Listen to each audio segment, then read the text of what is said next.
dedication. Isn't that right, Charizard? I'm that bad type, make your mama sad type, make your girlfriend mad type, might seduce your dad type. I'm the bad guy. Duh.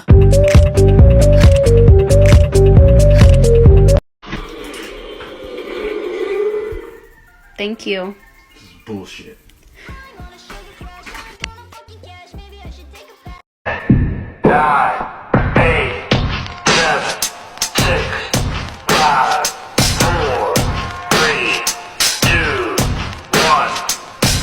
Honorable mention, my Thor Proto.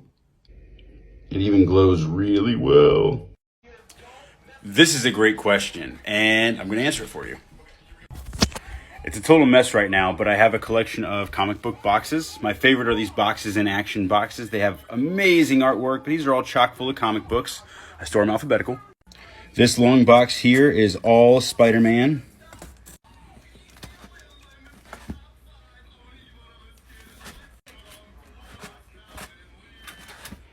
I got quite a few awesome books here that I'm very proud of. Here's another one here. Some more Venom keys there. And there's so many more to be proud of throughout all the years. Tons and tons and tons and tons and tons. But that's not what you're asking about. I buy bags and boards for all of my books. Where's the one I'm looking for here? Come on, I only got a minute. And store them in these comic boxes. First off, thank you for the question. This is a great question. It's extremely fun. You guys are bringing the heat today, and this one specifically lets me take a trip down memory lane. So let me take you back to about 2001 when I first started buying comic books from A to Z Comics, believe it or not, the shop I still shop at. I lived about an hour away. They had a sister location, and it's no longer there, but now I moved up to the big city, and I go to A to Z Comics still, again. So let me show you some of the books. Here's one of my favorite issues. It begins and ends all in this issue. It's a great one-shot that you can pick up. It's a great Peter Parker and Uncle Ben story. And I actually wrote a blog about this on comictom101.com. The link's in my bio if you want to check out my comic book blogs that I write. And if we fast forward to 2002, here's my copy from a kid, free comic book day reprint of Ultimate Spider-Man #1. Had to buy an issue or a copy as an adult with a cover. And of course, here's a first print #1. I actually shot a guy an offer on eBay and he accepted it, so here it is. I got a plan. Might get us both killed, but if it works, it'll be a totally boss story. Cool? No, it's not cool. Cool. No, I said it's not cool. I said it's not cool. Treat a car like you treat a woman. Go on. No. I sense I've made a mistake of some kind. Death doesn't discriminate between the sinners and the saints. It takes and it takes and it takes, and we keep living anyway. We rise and we fall and we break and we make mistakes. And if there's a reason I'm still alive when everyone who loves me has died, I'm willing to wait for it. Wait for it. I'm willing to wait for it. Wait for it. Wait for it. Wait for it. I am the one thing in life I can control.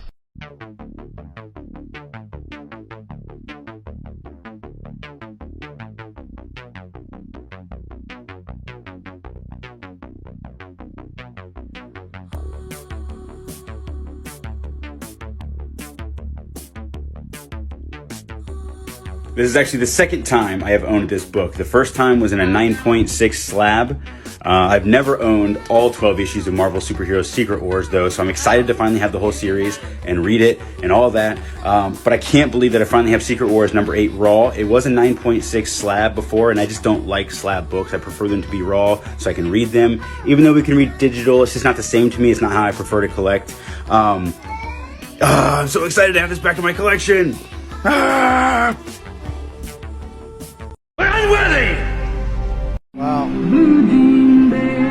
I didn't know that. I just, you're telling me now for the first time.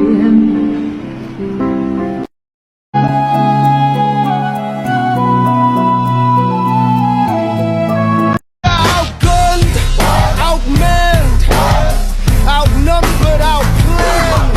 You gotta make an all-out stand. Hey yo, I'm gonna need a right-hand man. Bro, check out my new bag.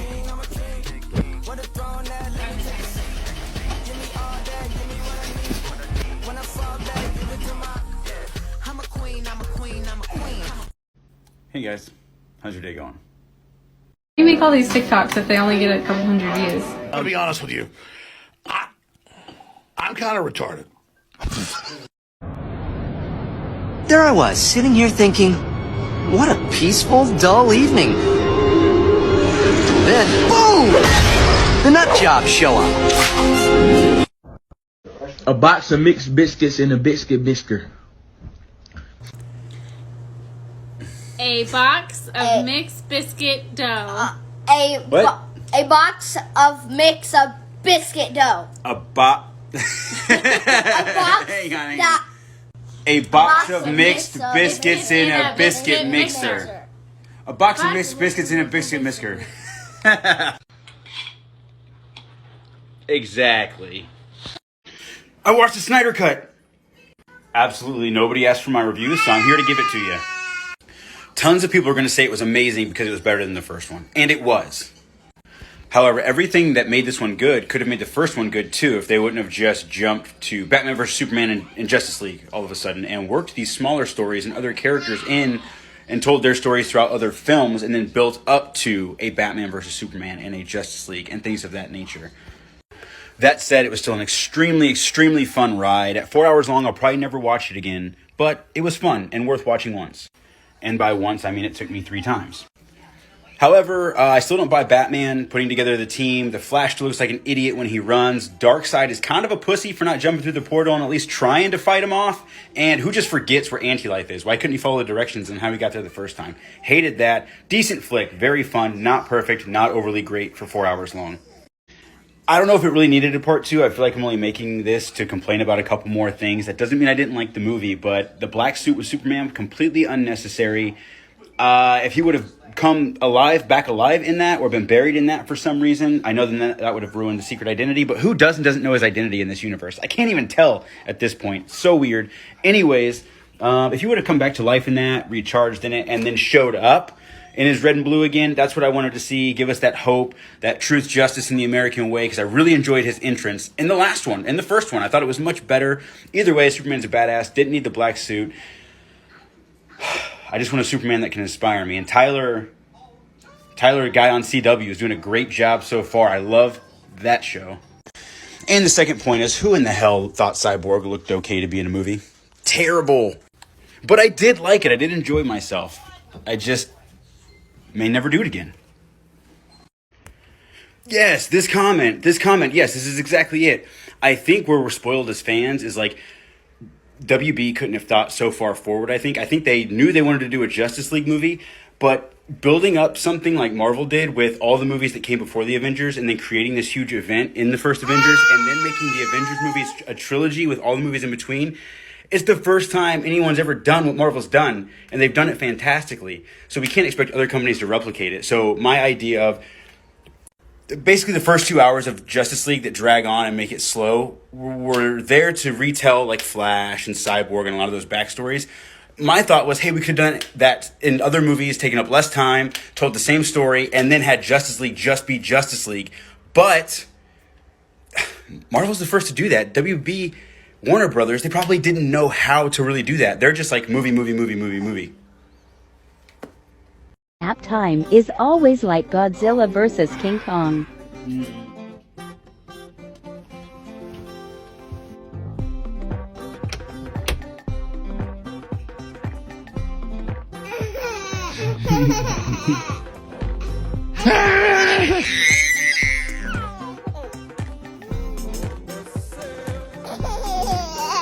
I love that hat.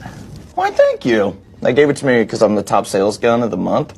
It's like an honor that they bestow upon just one guy a month. I thought you bought that at 7-Eleven.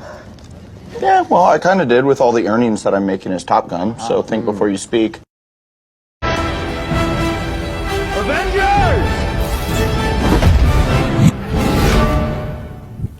Assemble.